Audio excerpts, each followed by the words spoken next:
Hi, it's me, Brady. Welcome back.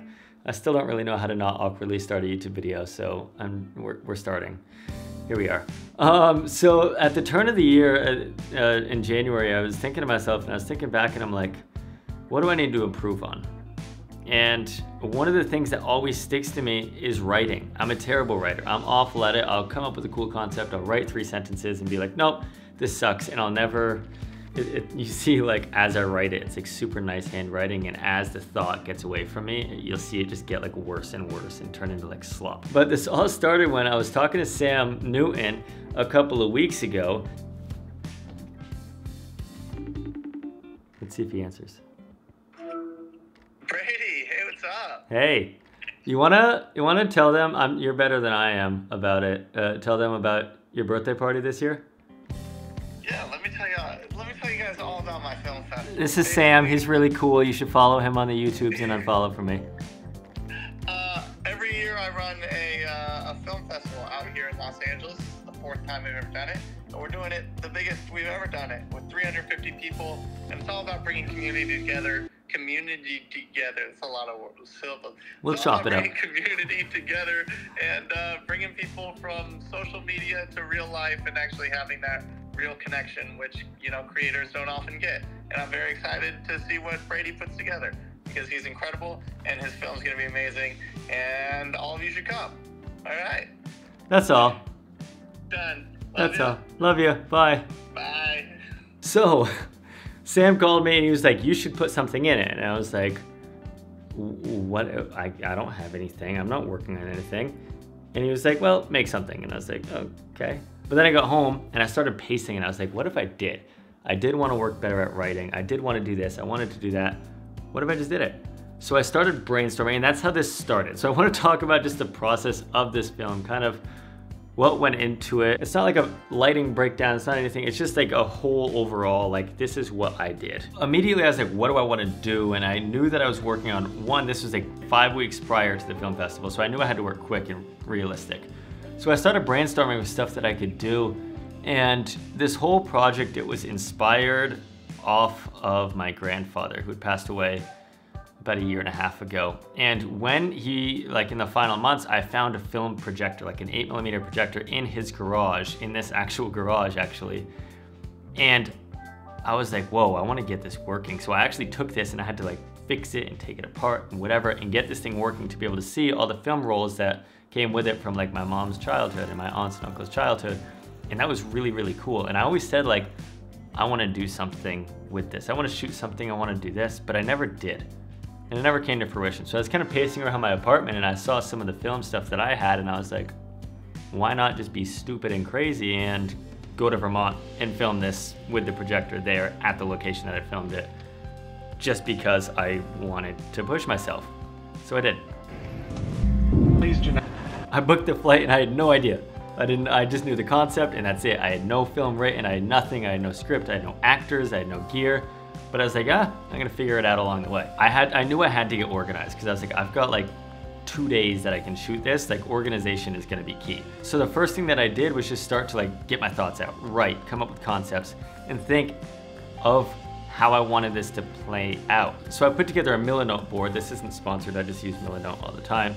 And I put together just like a mood board of like images of what I want it to look like, and start to come up with just like scratch thoughts, and started to piece something together so that way I could at least show it to anybody who I was gonna have come help in Vermont. And then once I got that down, I knew the concept. So I started to create, even before I had the script of like this voiceover narration that's gonna happen, I started to create just like an actions screenplay almost, of just like what I envision happening, how I see this playing out. So I just kind of wrote down like, young man, sunset garage interior, puts something in a box, stands up, looks at photos, etc. And then once I had that in place, I started to piece together a shot list, and I kind of went crazy on the shot list. I was just thinking in my head, I was like, what do I see happening? I know I want a wide push in, like a dolly in. I know I want handheld tights of him playing with items. And I just went through each and every shot, so when I got there and when like I was on location, I could just kind of go and reference by this and be like, okay, let's save time, but also be open to straying away. I definitely did stray away a lot from the shot list, but it was helpful to know like this foundation. And at this point, I was like, things are possible. Like I just had this hunch in my head. I was just like, this isn't gonna happen. This is way too short notice. I'm not gonna be able to get it done. And then it felt like everything was just like rapidly happening. Like I had to get out to Vermont, I had to shoot really quick, and I was like, oh my God, there's no way. I had to leave in like a week and I had no script written or anything. So it took a lot of like long late night drives to like in and out and like listening to sad music to try to put myself in the zone. But then it came to like the pre-production as far as like locations and getting people. So I called family and I was like, hey, can I please shoot at your house, pretty please? And just like make a disaster with all of this gear in your house and shoot this project. And they all said yes, and they were super nice about it. Use resources when you can. Like ask family, see if people want to help you out, family, friends, all of that, because it makes things a lot cheaper. And I had no budget. This was all out of my own pocket because I just wanted to do it. And that's all. So I had them send me pictures and scout all of that stuff because I am in Utah and they are in Vermont. So they sent me scout images, which helped a lot once it came to production. We'll get to that in a second. But I knew that like once I got to Vermont, it was just gonna be like bam, bam, bam, bam, bam. A lot was gonna happen. So I made sure to get all of my ducks in a row before so I could hit the ground running. So the first thing I had to do was figure out like crew and people because it was just me and I can't do it. I can't act and gaff and shoot and all of that alone. So I was like, what am I gonna do? So I called up my friend Peter. He doesn't act at all, but he did fantastic, amazing. He does not, but he doesn't act. So I was just like, do you have any acting experience? Do you want to like maybe help me do something? And he was like, screw it, sure, whatever. So I was like, I got a talent. I got actors down. But then I was like, oh my God, I need gear because I don't have any gear in Vermont. I'm grateful for the series of events that happened because I was looking around. Vermont doesn't have a lot of rental houses, have a lot of gear, anything like that. So I asked around to some people that I knew and they all pointed me to a amazing human named Michael Fisher saying that he had all the grip gear that I may need. So I reached out to him and I was like, hey, I think I'm gonna need like bam, bam, bam, this, that, C-stand, arm, blah, blah, blah. And he was like, yes, I've got it. If you want, I can help gaff too, along with the gear. And I was like, that's absolutely perfect. So Michael, if you're watching this, thank you for saving the day because I couldn't have done it without him. It's hard without a gaffer, guys. If you don't have a gaffer, things move half speed. And then courtesy of Aperture, thank you very much. Aperture sent me out a little lighting package as well just to make this happen. So lighting in grip was all down and I knew I was gonna use my own camera. I was gonna use my FX6 and I was gonna shoot on some of the Sarui anamorphics that I had. And that's pretty much all it was. My crew was super, super small because again, I was paying out of pocket.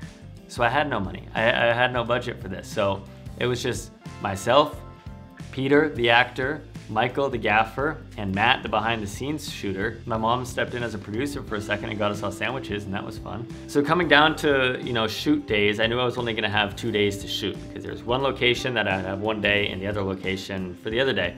And then we shot at a cemetery also, but that was an auxiliary day. But I knew that it was gonna be quick, so I knew I had to, do a lot of pre-production and planning in my head to make sure everything flowed smoothly. So one thing that I did once I had like the scout photos and stuff, I started to figure out, where roughly I'd want these lights to be, what I would want this lighting setup or camera setup or angles to look like. And that's what I did. I kind of just made like a scratch draft of like, I want a fluorescent tube. I want this overhead light cast. I want a practical coming from the side and pretty much gave myself a lighting plan before I even got there. So that way, especially with help of the gaffer, I can be like, this is exactly what I want. So right as we hit the ground running on location, we've got everything already like a designated spot. So that way we can at least dial in a structure to like polish off and modify from there. Because of course we're gonna run into issues.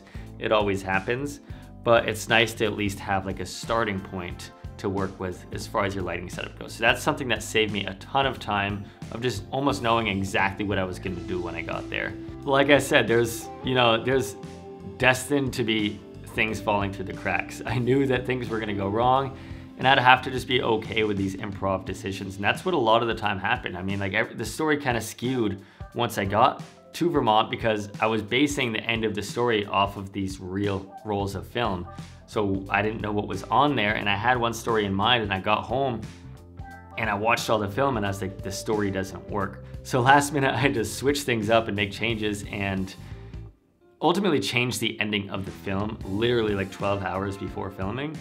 So it's okay when doing these projects to be, you know, improv and impromptu and come up with last minute decisions and changes, because that was like the epitome of half of the shots and plans in this project. But I don't know, it was all in all, it was a really fun project. It was a tough challenge at times.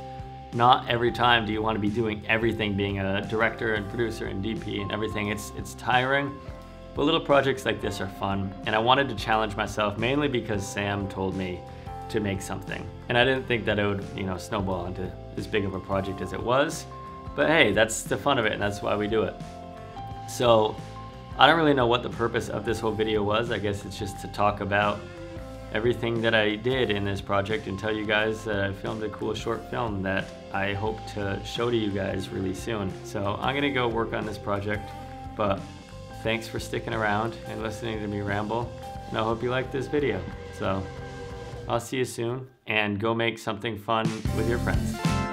And yeah, because it's fun, and it's good practice, and it makes us happy. So